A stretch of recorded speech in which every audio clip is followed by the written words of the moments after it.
Gusto ko lang i-video. Gusto ko lang i-vlog kumbaga. Bahay siri sabi nga ng iba.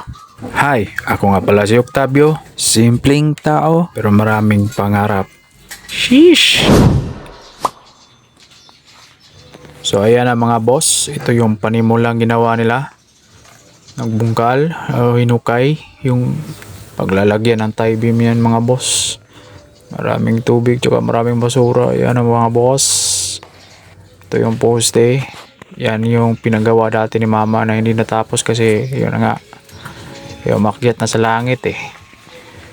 Umakyat na sa langit yung ina ko. Kaya ayan mga boss. Meron na din tayong pinadeliver na sand and gravel. Ayan na yung mga hollow blocks. Hindi pa yan lahat. Medyo liit talaga yung espasyo mga boss. Tapos mayroon pang daanan dyan.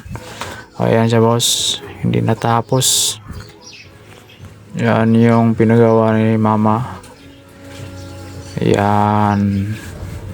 Hindi yan natapos. So bilang anak tayo na lang magpapagawa. Abangan nyo na lang po yung mga susunod na i-upload natin sa renovation o bahay siri. Ano ba tawag nyo dyan? Thank you for watching.